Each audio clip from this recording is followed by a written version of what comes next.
Si el hombre muere, ¿volverá a vivir? ¿Qué significa estar ausente del cuerpo y presente con el Señor? ¿Fue Jesús con el ladrón al paraíso el Viernes Santo? ¿Claman en realidad las almas de los muertos debajo del altar? El pastor Bo responde a estas y otras preguntas en la serie extraordinaria Textos Difíciles sobre el estado de los muertos. Oremos. Dios nuestro y Padre Celestial, qué privilegio tan grande encontrarnos en tu presencia, con el único objetivo de escuchar tu voz hablándonos a través del estudio de tu santa palabra. Pedimos, Padre, la compañía de tu Espíritu Santo. Danos, Señor, claridad de pensamiento. Te ruego especialmente que quites cualquier idea preconcebida de nuestra mente, para que podamos comprender la palabra como tú la diste. Y te damos gracias de antemano por escuchar nuestra oración, porque te lo pedimos en el precioso nombre de tu Hijo, Cristo Jesús. Amén. En nuestro tema de hoy vamos a estudiar una doctrina sobre la cual está muy confundido el mundo cristiano. Vamos a hablar sobre la doctrina bíblica del infierno. Muchas iglesias hoy en día creen que el infierno es un lugar a donde van personas impías en el momento de la muerte. Y creen que cuando Cristo venga por segunda vez y cuando venga después de los 1000 años de Apocalipsis, va a echar a los impíos y a Satanás y a sus ángeles en las llamas del fuego para que se quemen eternamente allí, de tal manera que nunca el fuego se va a apagar. Ahora, nosotros queremos ver qué tiene que decir la Biblia en cuanto al infierno. No nos interesan las tradiciones cristianas, no nos interesan las enseñanzas de los hombres. Queremos estudiar exactamente qué enseña la Santa Palabra de Dios. Ahora, hay varios textos problemáticos o textos difíciles de entender en la Sagrada Escritura que hablan en cuanto al infierno y que dan la impresión de que el infierno es un lugar a donde Dios va a echar a los pecadores y a donde se van a estar quemando por los siglos de la eternidad. Quiero comenzar leyendo estos textos problemáticos y luego vamos a buscar la solución a estos textos. El primero de estos versículos lo encontramos en el Evangelio según San Mateo, el capítulo 25 y el versículo 41. Allí se habla del gran día del juicio. Jesús está sentado en un trono blanco, pone los cabritos a su lado izquierdo, porque ellos son los perdidos, y luego nos dice en Mateo 25, 41 lo siguiente: entonces dirá Jesús también a los de la izquierda: apartaos de mí, malditos, al fuego eterno preparado para el diablo y sus ángeles. Este texto aparentemente dice que el diablo y sus ángeles van a ser echados al fuego eterno, es decir, a un fuego que nunca se va a apagar. Por lo tanto, algunas personas dicen, ven, los impíos, Satanás y sus ángeles van a ser echados en las llamas y se van a estar retorciendo y van a estar sufriendo por la eternidad allí. Otro texto que la gente usa para basar la idea de que los impíos se van a quemar eternamente o van a ser castigados por los siglos de la eternidad es Mateo 25, 46, solo unos 5 versículos más abajo del que leímos, donde dice en cuanto a los cabritos, los que Jesús puso al lado izquierdo, lo siguiente: e irán estos al castigo eterno y los justos a la vida eterna. Así que aquí dice que los impíos van a ir al castigo eterno. Da la impresión de que ellos van a ser castigados por la eternidad, castigados y castigados y castigados, porque dice, irán al castigo eterno. Otro texto problemático es el que encontramos en Segunda de Tesalonicenses, el capítulo 1 y el versículo 6 hasta el versículo 9. Dice allí el apóstol San Pablo: porque es justo delante de Dios pagar con tribulación a los que os atribulan. Y a vosotros que sois atribulados, daros reposo con nosotros, cuando se manifieste el Señor Jesús desde el cielo, con los ángeles de su poder, en llama de fuego. Ahora escuchen, en llama de fuego, para dar retribución a los que no conocieron a Dios, ni obedecen al evangelio de nuestro Señor Jesucristo, los cuales sufrirán pena de eterna perdición, excluidos de la presencia del Señor y de la gloria de su poder. Nuevamente aquí dice que Jesús vendrá en llama de fuego y los impíos sufrirán eterna perdición, el castigo de eterna perdición. Nuevamente la idea de que los impíos van a perderse por la eternidad. Así que tenemos estas expresiones: fuego eterno, castigo eterno, perdición eterna, que dan la impresión de que Satanás y sus ángeles y los impíos van a sufrir para siempre. Otro pasaje es el que encontramos en Marcos 9, y vamos a leer solamente los versículos 43 y 44. En realidad todo el pasaje nos lleva hasta el versículo 48, pero como hay mucha repetición, solamente vamos a leer los versículos 43 y 44. Dice allí, y está hablando Jesús: si tu mano te fuere ocasión de caer, córtala.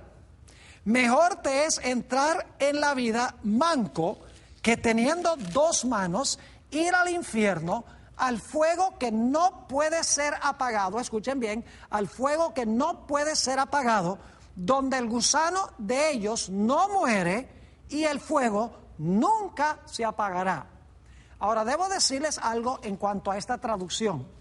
A veces tenemos problemas en la interpretación de la Biblia porque no se traduce correctamente un versículo. Aquí en el idioma griego les puedo asegurar, y pueden buscar un Nuevo Testamento interlinear y corroborar lo que yo estoy diciendo, la palabra nunca no aparece en ninguna parte del texto. El texto sencillamente dice que serán echados al fuego que no puede ser apagado, donde el gusano de ellos no muere y el fuego no se apaga. No dice que el fuego nunca se apaga. Si la palabra nunca no está allí, sencillamente dice donde el fuego no se apaga. Sin embargo, da la impresión de que el fuego va a arder para siempre, porque dice aquí que el fuego no puede ser apagado, no se apaga y el gusano no muere. Ahora, el texto más problemático que tenemos que tratar es el que se encuentra en Apocalipsis 20 y el versículo 10. Aquí está hablando del castigo primordialmente de Satanás y dice: y el diablo que los engañaba fue lanzado en el lago de fuego y azufre, donde estaban la bestia y el falso profeta. Y dice: y serán atormentados día y noche por los siglos de los siglos. Así que aquí da la impresión de que Satanás va a sufrir por siglos y siglos. La versión del 60 no traduce para siempre, pero sí dice por los siglos de los siglos. Es decir, da la impresión de que Satanás y sus ángeles van a estar en el fuego por siglos y siglos. Ahora, necesitamos nosotros entonces mirar cuál es el significado en realidad de estas expresiones: fuego eterno, castigo eterno, perdición eterna, fuego que no puede ser apagado, gusano que no muere, y finalmente tormento día y noche por los siglos de los siglos. ¿Qué significan estas expresiones? En realidad, lo que queremos hacer primero es discutir el asunto de lo que significa el fuego eterno según la Sagrada Escritura. Y para entender esto necesitamos ir a Génesis 19 y voy a leer los versículos 24, 25 y luego el versículo 28. Note lo que dice en Génesis 19, 24, hablando de la destrucción de Sodoma y Gomorra. Entonces Jehová hizo llover sobre Sodoma y sobre Gomorra azufre y fuego de parte de Jehová desde los cielos. Quiero que noten los detalles. fuego y azufre, que dice, vino de parte de Jehová desde los cielos. Y dice, y destruyó las ciudades y toda aquella llanura con todos los moradores de aquellas ciudades y el fruto de la tierra. Y luego saltamos al versículo 28, dice, y miró Abraham hacia Sodoma y Gomorra y hacia toda la tierra de aquella llanura miró. Y he aquí que el humo subía de la tierra como el humo de un horno.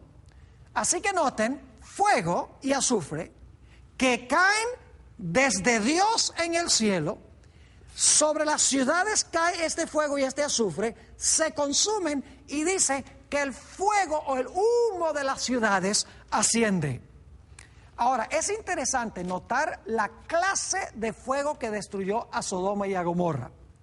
Judas, el versículo 7, nos dice algo muy interesante en cuanto al fuego que destruyó las ciudades.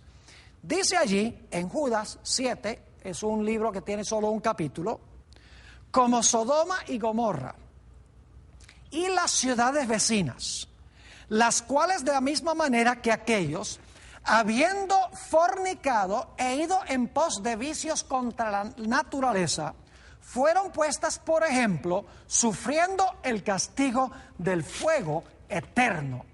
Noten que nos dice aquí que las ciudades de Sodoma y Gomorra sufrieron el castigo del fuego eterno. Es decir, el fuego que destruyó a Sodoma y Gomorra fue fuego eterno, según dice aquí.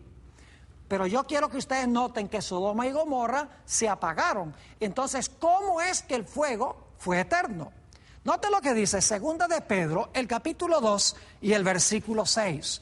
Segunda de Pedro 2:6 dice, hablando de Dios, y si condenó por destrucción a las ciudades de Sodoma y Gomorra, reduciéndolas a ceniza y poniéndolas de ejemplo a los que habían de vivir impíamente.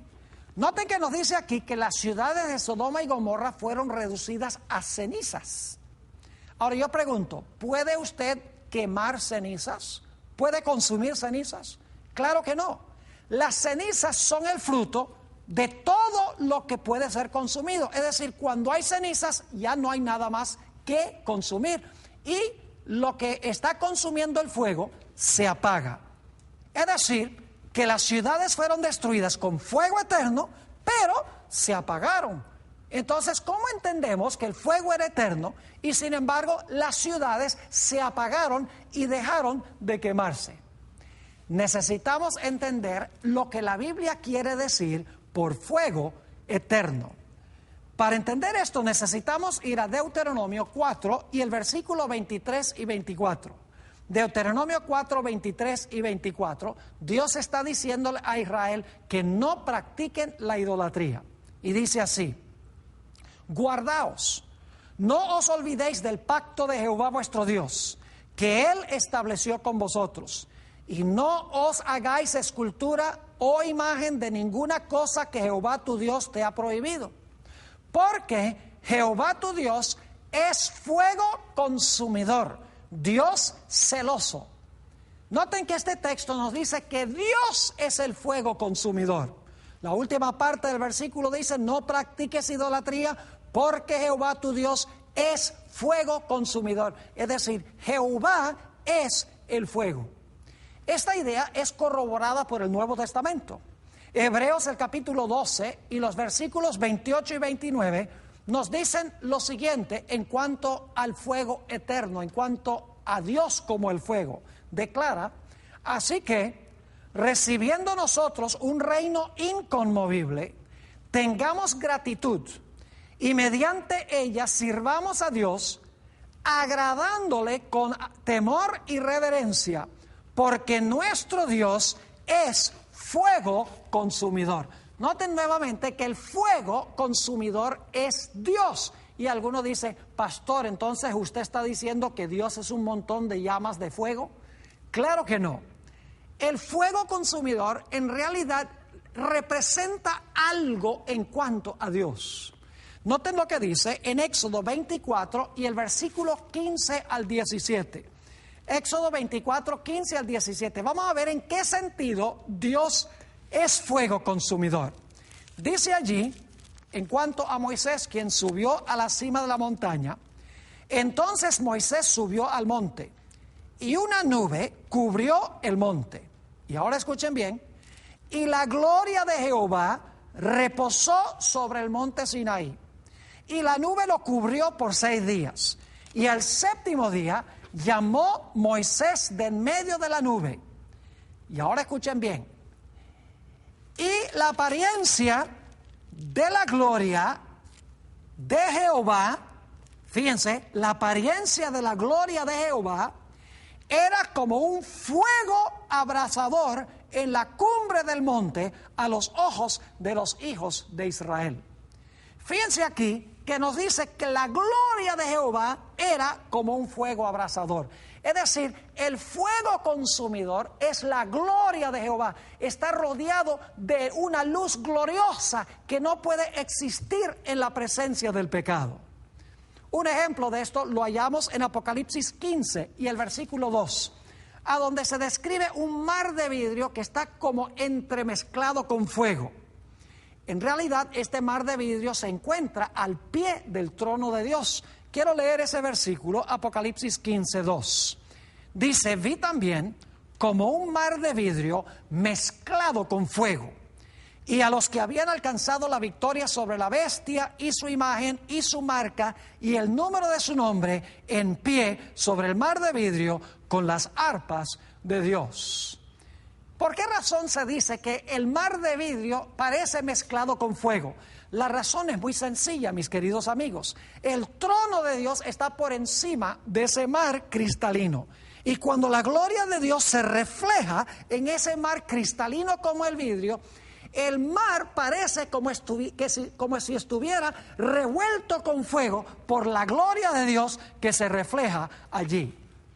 Ahora, a la luz de lo que hemos estudiado, podemos entender un poco mejor lo que significa la expresión fuego eterno, castigo eterno y destrucción eterna. Fuego eterno significa que Dios es el fuego consumidor, la gloria de Dios es el fuego consumidor, y como Dios es eterno, la gloria de Dios es eterna, Dios es fuego consumidor eterno.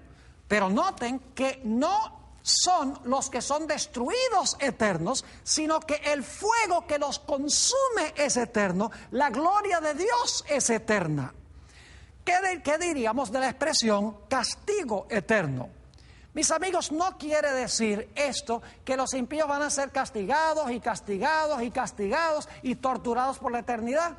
Sencillamente significa que serán destruidos y quedarán destruidos para siempre. Es decir, su castigo durará para siempre porque nunca resucitarán. ¿Y qué significa destrucción eterna? Sencillamente significa que serán destruidos y dejarán de existir de una vez por todas. Su destrucción será eterna, no en proceso, sino en resultado. Y alguno dirá, pero Pastor Bor, ¿qué significa la expresión el fuego que no se puede apagar? Notemos un ejemplo que tenemos en la Biblia, además del que leímos en San Marcos, el capítulo 9, en Mateo 3 y el versículo 12, hablando de Juan el Bautista en cuanto a la venida del Mesías, dice lo siguiente: su aventador está en su mano, y limpiará su era, y recogerá su trigo en el granero, que representa a los justos, y quemará la paja en fuego que nunca se apagará. En realidad la palabra nunca no aparece allí. La palabra griega es asbestos. Es decir, es un fuego que no se puede extinguir, es un fuego que no se puede apagar. No dice que la paja nunca se apagará, no dice que los impíos nunca se apagarán, dice que el fuego nunca se apagará. Dicho sea de paso, hay varios ejemplos de ese tipo de fuego que destruye completamente aquello que está consumiendo. Por ejemplo, algunos de ustedes recordarán la experiencia de los davidianos en Waco, Texas, cuando se incendió el complejo donde ellos vivían. Había un ventarrón de más de 20 millas por hora. más de 30 kilómetros por hora. Era un fuego que ningún departamento de bomberos podía apagar. Es decir, era fuego que no se podía apagar. No significa que no se apagaron esos edificios finalmente cuando fueron reducidos a cenizas. También podríamos pensar de los edificios de la Iglesia Adventista alrededor del año 1900. Varios edificios se quemaron, entre ellos la imprenta y el sanatorio y la iglesia de Battle Creek, porque Dios estaba tratando de indicarle a la Iglesia Adventista de que se esparciera por diferentes sitios y que no se centralizara solamente allí en Battle Creek. Pero es interesante que cuando se quemó el sanatorio, el jefe de los bomberos dijo esto: estos incendios adventistas son raros, pues el agua funciona más como gasolina que agua. Es decir, que el departamento de bomberos no podía apagar esos fuegos. Era fuego inapagable. ¿Saben ustedes que Eusebio, el gran historiador cristiano, mencionó a 3 individuos que fueron martirizados por su fe? Se llamaban Cronio, Juliano y Alejandro. Y dice Eusebio que estos hombres fueron quemados con fuego asbesto, es decir, con fuego que no se podía apagar. Ahora, ¿significa que nunca se apagaron estos mártires? Lógico, una vez que se consumieron y fueron reducidos a ceniza, se apagaron. Además de eso, necesitamos entender que si Dios es el fuego consume a los impíos, consume a Satanás y a sus ángeles, pero el fuego sigue existiendo porque el fuego es la gloria de Dios. Dios es el fuego consumidor. Lo que el fuego consume se apaga, pero el fuego en sí sigue porque el fuego es Dios y Dios es eterno. Ahora, necesitamos notar que la Biblia nos dice que los impíos serán devorados, los impíos serán destruidos. La Biblia es clara. Noten Malaquías 4 y el versículo 1 al 3. Porque he aquí, viene el día ardiente como un horno, y todos los soberbios y todos los que hacen maldad serán estopa. Mis queridos amigos, la estopa se quema muy bien. Sigue diciendo, aquel día que vendrá los abrazará. Ha dicho Jehová de los ejércitos, y no les dejará, fíjense, no les dejará ni raíz ni rama. La raíz es Satanás y las ramas son sus seguidores. Como Jesús dijo, yo soy la vid, vosotros los pámpanos. Jesús es la vid, los pámpanos son sus seguidores. Sigue diciendo, mas a vosotros, los que teméis mi nombre, nacerá el sol de justicia y en sus alas traerá salvación. Y saldréis y saltaréis como becerros de la manada. Hollaréis a los malos, y ahora escuchen bien, los cuales serán ceniza bajo las plantas de vuestros pies en el día en que yo actúe, ha dicho Jehová de los ejércitos. Fíjense que cuando llega ese día ardiente como un horno, que va a abrazar a los impíos, que no va a dejar ni raíz ni rama, la Biblia nos dice que los impíos finalmente serán cenizas bajo los pies del pueblo de Dios. Obviamente, si los impíos son reducidos a cenizas, la raíz y las ramas son los impíos, la raíz Satanás, si son reducidos a cenizas, entonces no es posible que los impíos se estén quemando por los siglos de la eternidad. Noten también lo que dice Apocalipsis 20 y el versículo 9, hablando de la destrucción de los impíos. Dice, y subieron sobre la anchura de la tierra, y rodearon el campamento de los santos y la ciudad amada. Esto es después del milenio, los impíos rodean la ciudad. Y dice, y de Dios descendió fuego del cielo y los consumió. ¿Saben que esa palabra consumió se usa para gente que come? Dice, me consumí esa comida. Consumir significa que una vez que se consume no queda absolutamente nada. Dicho sea de paso, esa palabra los consumió a los impíos. Se usa en Mateo 13 y el versículo 4 para hablar de las aves en la parábola del sembrador que venían y tomaban las semillas que caían al lado del camino y las consumían o las devoraban. Note Mateo 13 y el versículo 4. Y mientras sembraba, parte de la semilla cayó junto al camino y vinieron las aves y la comieron. o una mejor traducción sería la devoraron. Noten Apocalipsis 21 y el versículo 8, hablando de la destrucción final de los impíos. Dice, pero los cobardes e incrédulos, los abominables y homicidas, los fornicarios y hechiceros, los idólatras y todos los mentirosos tendrán su parte en el lago que arde con fuego y azufre, que es la muerte segunda. Fíjense que los impíos sufrirán en el fuego y el azufre la muerte segunda. Como hemos visto, la muerte primera lleva al individuo a no saber absolutamente nada, queda inconsciente. Pero, como hemos visto, los justos quedan grabados en los libros de Dios, en el libro de Dios, y entonces Él les va a devolver una vez más su carácter cuando los resucite de los muertos.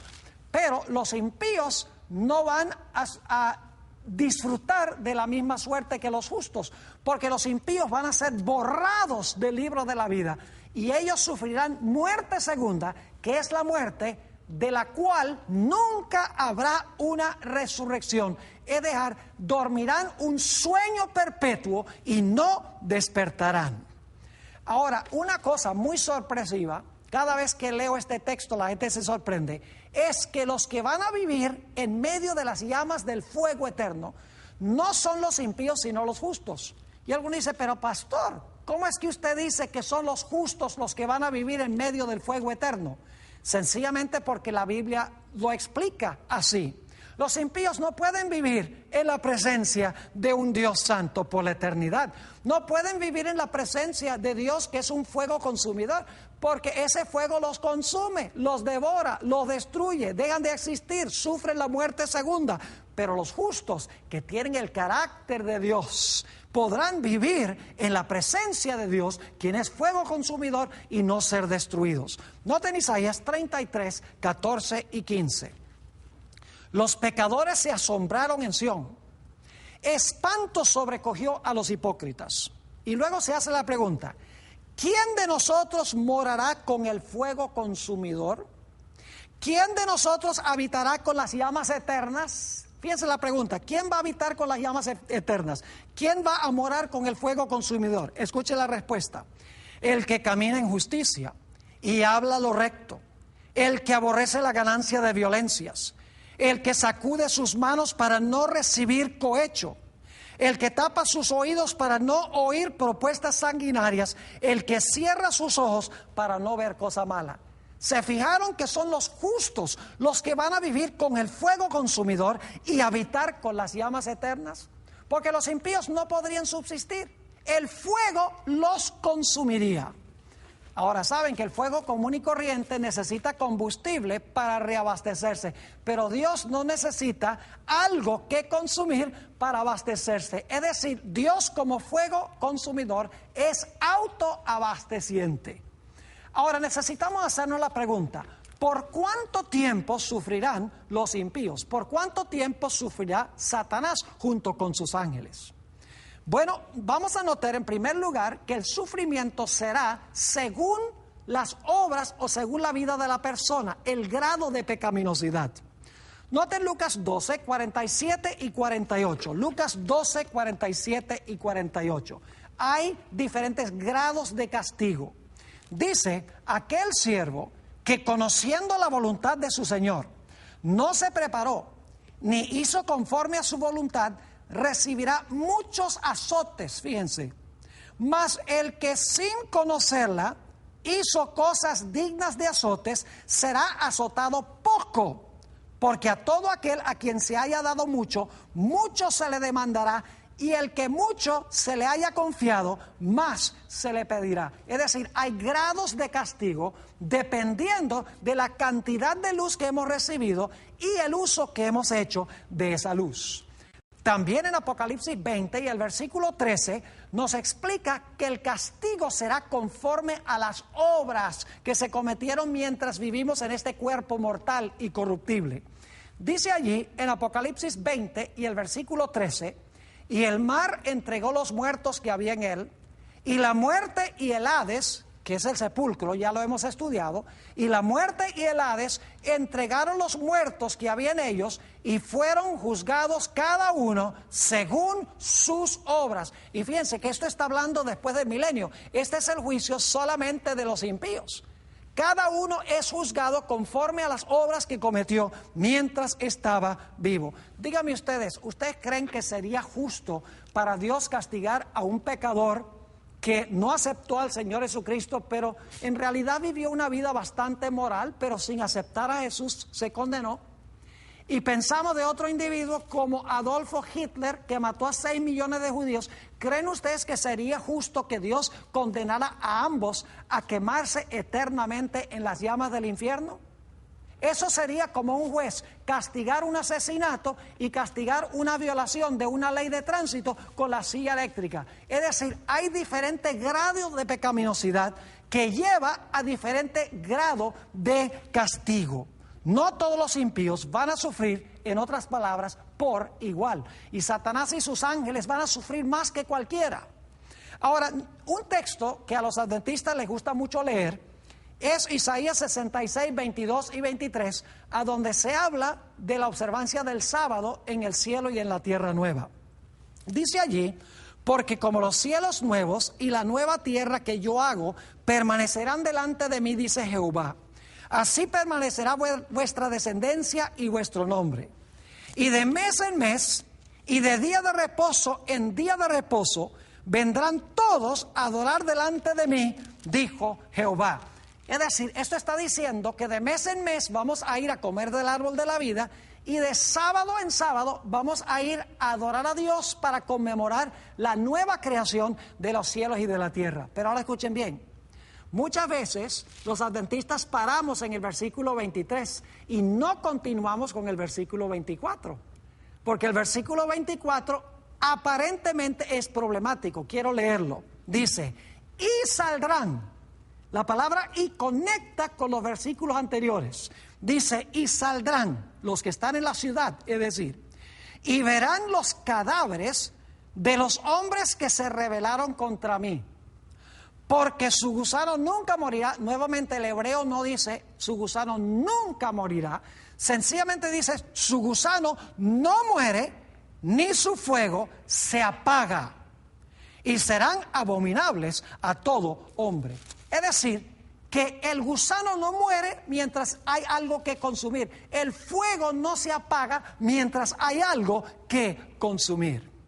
Claro, el texto más problemático es el que encontramos en Apocalipsis 20 y el versículo 10, a donde nos dice: y el diablo que los engañaba fue lanzado en el lago de fuego y azufre, donde estaban la bestia y el falso profeta, y serán atormentados día y noche por los siglos de los siglos. Ahora, ¿qué quiere decir esto? Que Satanás será atormentado con fuego y azufre por los siglos de los siglos. ¿Será que el fuego que consume a Satanás no se va a apagar por siglos? ¿Será posible que algunos pecadores se van a quemar por un largo periodo de tiempo? Mis queridos amigos, yo quiero decirles que la Biblia enseña que la gente se va a consumir de acuerdo a su grado de pecaminosidad. Pero escuchen bien, finalmente, no importa por cuánto tiempo tengan que consumirse, finalmente todos se van a apagar. Dios seguirá existiendo como fuego devorador o fuego consumidor, pero ellos se apagarán porque no habrá más nada que consumir. Pero cada uno sufrirá de acuerdo a sus obras. Esto es justicia, mis queridos amigos. No sería justo que todos sufrieran por igual, porque hay diferente grado de pecaminosidad. Cada uno es recompensado según sus obras, cada uno es castigado según sus obras. Y ustedes dicen: pero pastor, ¿cómo sabe usted que finalmente Satanás se va a apagar y que los impíos se van a apagar? Porque ahí dice: serán atormentados día y noche por los siglos de los siglos. ¿Cómo sabe usted que finalmente Satanás y los impíos se van a apagar, aunque se van a quemar por un largo periodo de tiempo? Note lo que dice Ezequiel 28 y el versículo 18 y 19. Está hablando aquí de Satanás. Y claro, Satanás originalmente se llamaba Lucifer, era un querubín cubridor.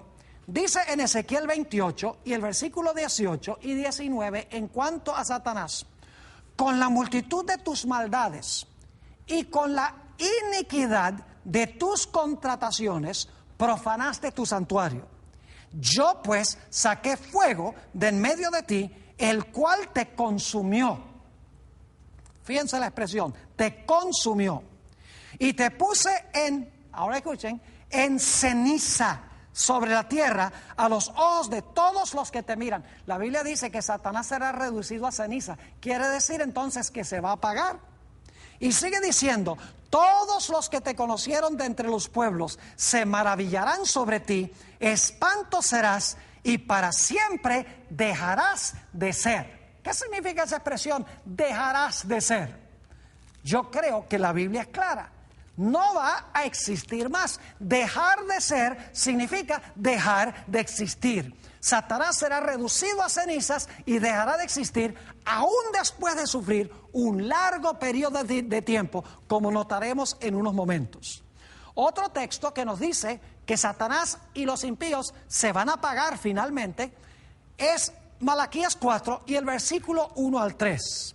Porque he aquí, viene el día ardiente como un horno, y todos los soberbios y todos los que hacen maldad serán estopa. Aquel día que vendrá los abrazará, ha dicho Jehová de los ejércitos, y no les dejará ni raíz ni rama. Ahora escuchen bien, la raíz es Satanás y las ramas son sus seguidores. Como Jesús dijo: yo soy la vid y mis seguidores son los pámpanos. Sigue diciendo: mas a vosotros los que teméis mi nombre, nacerá el sol de justicia y en sus alas traerá salvación. Y saldréis y saltaréis como becerros de la manada. Hollaréis a los malos, y ahora escuchen, los cuales serán ceniza bajo las plantas de vuestros pies en el día en que yo actúe, ha dicho Jehová de los ejércitos.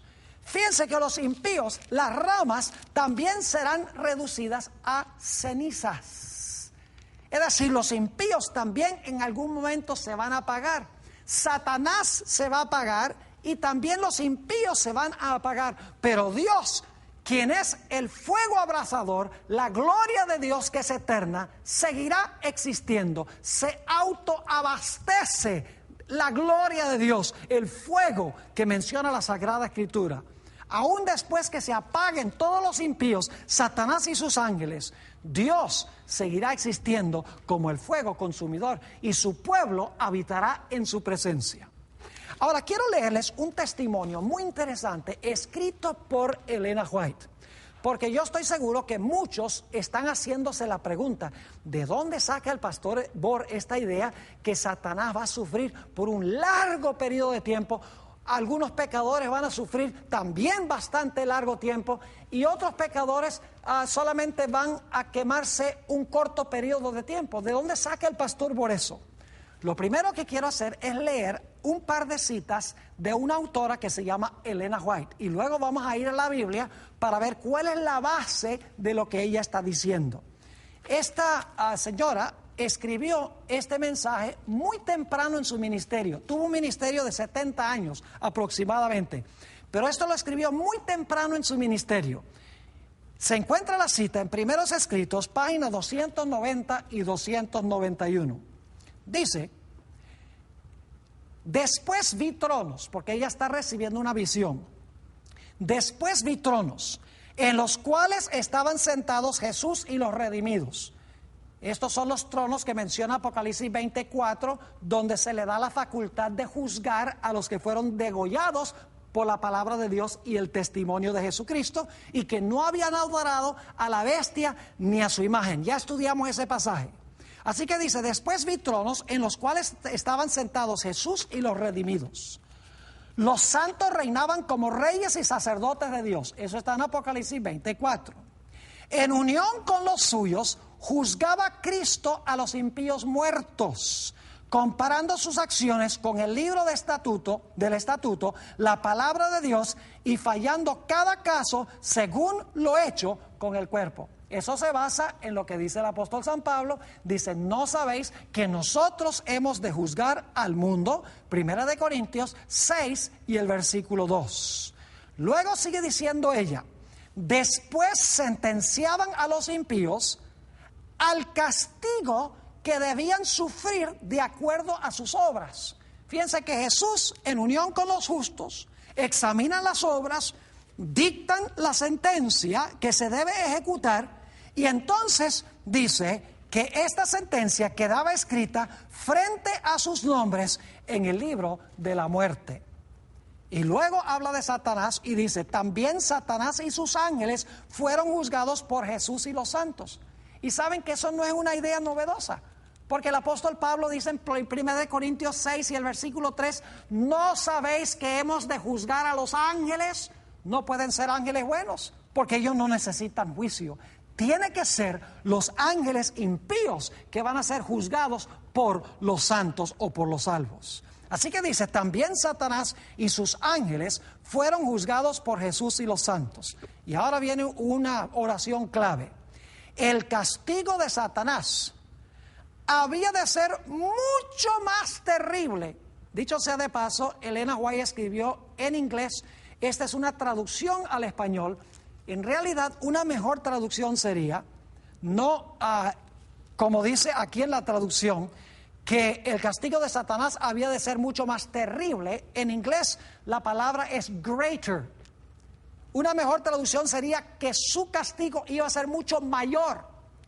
Y no mayor en intensidad de castigo, sino en longitud de castigo. Ya lo vamos a ver. El castigo de Satanás había de ser mucho más terrible o mucho mayor que el de aquellos a quienes engañó. Su sufrimiento había de ser incomparablemente mayor. Es decir, el castigo de Satanás iba a ser tan grande en términos de longitud que ni siquiera se iba a comparar al castigo de los impíos. Sigue diciendo la autora, su sufrimiento iba a ser tanto mayor que el de ellos que no se admite comparación. Y luego dice, después de perecer todos los que fueron engañados por él, Satanás iba a continuar viviendo para sufrir mucho más tiempo. Es decir, el castigo es mayor en términos temporales, no en términos de agonía de castigo, aunque posiblemente eso también esté incluido. Así que dice, después de perecer todos los que fueron engañados por él, es decir, los impíos, Satanás iba a continuar viviendo para sufrir mucho más tiempo. Y yo personalmente creo que podría ser siglos. Y eso es lo que la Biblia quiere decir cuando habla de los siglos será atormentado. La segunda cita la encontramos en Primeros Escritos, página 294 y 295. Dice allí la autora, Satanás se precipitó en medio de sus secuaces, esto es después del milenio, e intentó incitar a la multitud a la acción, es decir, trata de animarlos que ataquen la ciudad. Pero llovió sobre ellos fuego de Dios desde el cielo y consumió conjuntamente al magnate, al noble, al poderoso, al pobre y al miserable. Vi que unos quedaban, fíjense bien, vi que unos quedaban pronto aniquilados. Algunos impíos quedaban pronto aniquilados porque es conforme a sus obras. Mientras que otros sufrían por más tiempo. A cada cual se le castigaba según sus obras. Es justicia. A cada uno se le pagaba según sus obras que habían hecho con su cuerpo. Ahora, escuchen. Algunos tardaban muchos días en consumirse. Algunos impíos tardaban muchos días, dice aquí, en consumirse. Y aunque una parte de su cuerpo estaba ya consumida, el resto conservaba plena sensibilidad para el sufrimiento. Y luego dice esto. Dijo el ángel, el gusano de la vida no morirá, ni el fuego se apagará mientras haya una sola partícula que consumir. Y luego sigue diciendo, Satanás y sus ángeles sufrieron largo tiempo. ¿Cuánto sería largo tiempo? Yo creo siglos. Y usted dice, pastor, ¿cómo sabe eso? Ya vamos a ver la razón bíblica. Satanás y sus ángeles sufrieron largo tiempo. Sobre Satanás pesaba no solo el castigo de sus propios pecados, aquí viene la explicación, sobre Satanás pesaba no solo el castigo de sus propios pecados, sino también el de todas las de la hueste redimida que habían sido puestos sobre él. Es decir, Satanás finalmente sufre la retribución final, no solo por todas las fechorías que él ha hecho, sino por todos los pecados que cometieron los fieles, los salvos. Luego dice, además debía sufrir por la ruina de las almas a quien engañara. Después, dice ella, vi que Satanás y toda la hueste de los impíos estaban consumidos y satisfecha la justicia de Dios. La cohorte angélica y los santos redimidos exclamaron en alta voz, amén.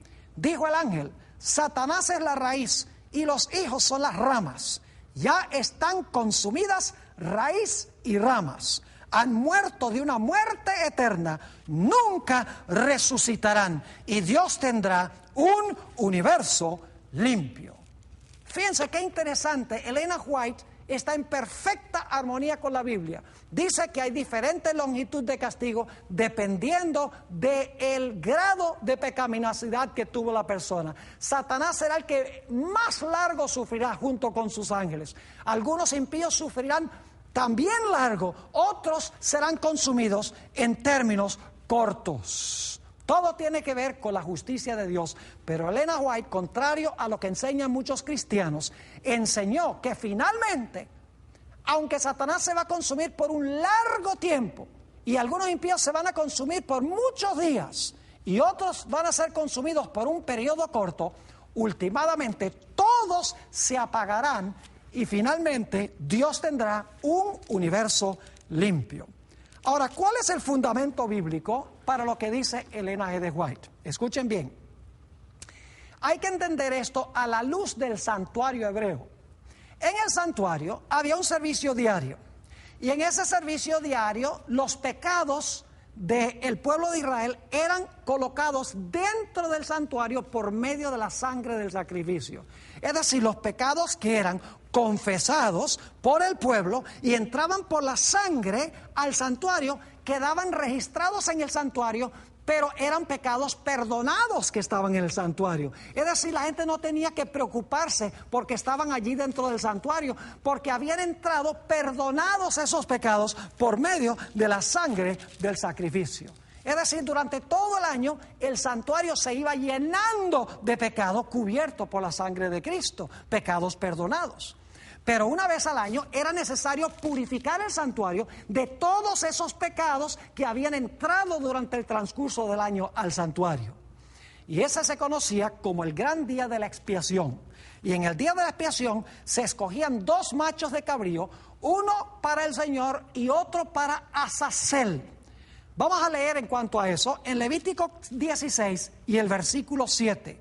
Dice, después tomará los 2 machos cabríos y los presentará delante de Jehová a la puerta del tabernáculo de reunión. Y lo interesante es que el macho cabrío para el Señor era sacrificado y todos los pecados eran purificados del santuario por la sangre de ese macho cabrío que era en honor al Señor o en honor a Jesús. Pero después que se había expiado el pecado, después que se había limpiado el santuario de los pecados, el sacerdote había traído sobre sí todos los pecados que habían entrado por la sangre al santuario. Ahora salía él a la puerta del tabernáculo del testimonio y hacía algo muy interesante. Levítico 16 y el versículo 20.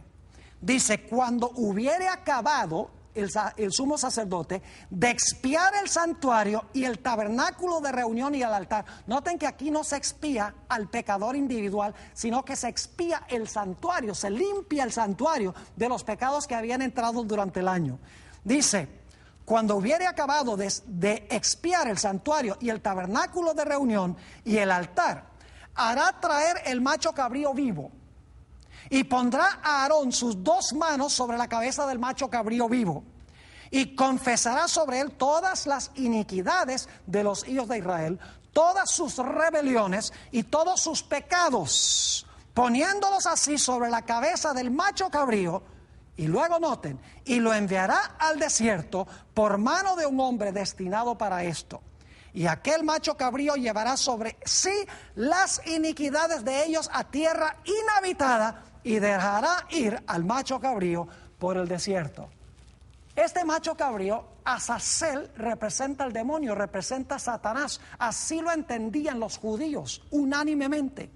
Lo interesante es que cuando el sumo sacerdote sacaba las iniquidades, los pecados y las inmundicias de Israel, cuando las sacaba del santuario por la sangre del primer macho cabrío que representaba a Jesús, luego se colocaban todas esas iniquidades, esos pecados y esas inmundicias sobre la cabeza de Azazel. Y luego Azazel era enviado al desierto, a un lugar que no estaba habitado.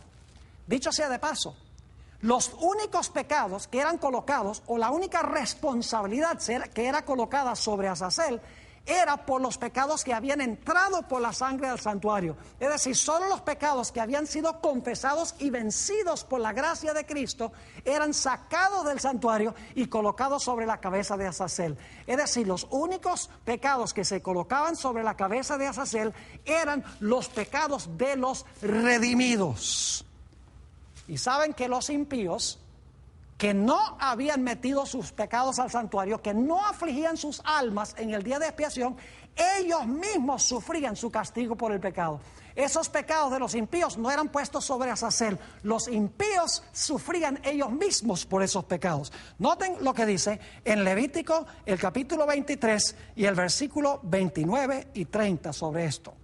Dice, porque toda persona que no se afligiere en este mismo día será cortada de su pueblo. Y cualquiera persona que hiciere trabajo alguno en este día, yo destruiré a la tal persona de entre el pueblo. El que no simpatizaba con la obra de la purificación del santuario era impío y por lo tanto sufría el castigo. Esa persona, esos pecados no eran colocados sobre la cabeza de Azazel. Ahora escuchen bien. Si un pecador común y corriente va a sufrir, según dijo Elena G. de White, muchos días por los pecados que ese individuo cometió, yo pregunto, ¿cuánto tiempo creen ustedes que va a sufrir Satanás llevando la retribución de todos los pecados que cometieron los redimidos, más todos los pecados que cometió él?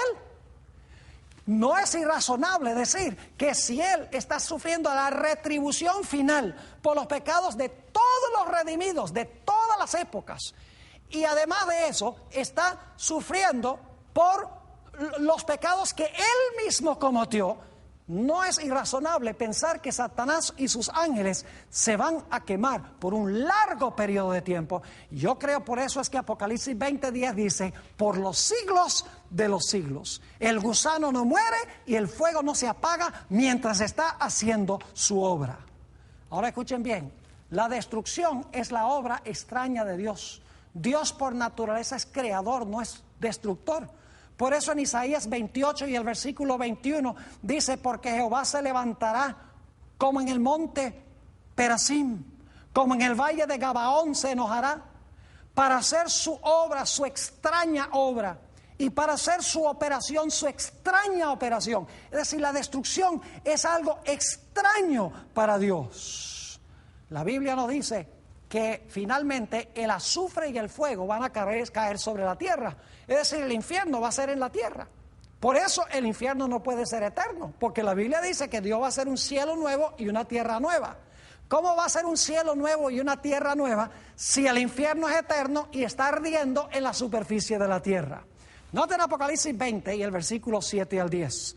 Cuando los 1000 años se cumplan, Satanás será suelto de su prisión y saldrá a engañar a las naciones que están en los 4 ángulos de la tierra, a Gog y a Magog, a fin de reunirlos para la batalla, el número de los cuales es como la arena del mar.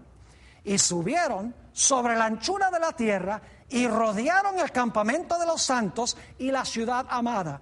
Y de Dios descendió fuego del cielo, fíjense, como Sodoma y Gomorra, y los consumió o los devoró. Y el diablo que los engañaba fue lanzado en el lago de fuego y azufre, donde estaban la bestia y el falso profeta, y serán atormentados día y noche por los siglos de los siglos. No dice para siempre, no dice eternamente, sino que dice por los siglos de los siglos. Saben que los eruditos en griego y hebreo dicen que la expresión para siempre en hebreo y en griego no significa sin fin, sino que significa un largo periodo de tiempo cuyo horizonte no se divisa a simple vista. Es decir, las palabras no significan que no habrá un fin. Y luego la Biblia nos dice que después que Dios destruya a Satanás y a sus ángeles y a los impíos, Dios va a hacer un cielo nuevo y una tierra nueva. Leamos en cuanto a eso en Apocalipsis 21 y el versículo 2 hasta el versículo 5. Dice allí: y yo, Juan, vi la santa ciudad, la nueva Jerusalén, descender del cielo de Dios, dispuesta como una esposa ataviada para su marido. Es decir, va a descender la nueva Jerusalén, esa hermosa ciudad. Y oí una gran voz del cielo que decía: he aquí el tabernáculo de Dios con los hombres, y Él morará con ellos, y ellos serán su pueblo, y Dios mismo estará con ellos como su Dios. Enjugará Dios toda lágrima de los ojos de ellos. Y ya no habrá muerte. ¿Cómo es que se puede decir que ya no habrá muerte si los impíos están por allá en un lugar quemándose y muriendo por los siglos de la eternidad? La Biblia dice: enjugará Dios toda lágrima de los ojos de ellos, y ya no habrá muerte, ni habrá más llanto, ni clamor, ni dolor. Fíjense, no van a estar gritando los impíos en un rincón donde se están quemando para siempre. Dice: porque las primeras cosas pasaron. Y el que estaba sentado en el trono dijo: he aquí, yo hago nuevas todas las cosas. Y me dijo: escribe, porque estas palabras son fieles y verdaderas. Mis queridos amigos, el Espíritu Santo ahora quiere, como fuego espiritual, consumir el pecado en tu vida. Quiere limpiar tu vida de la presencia del pecado.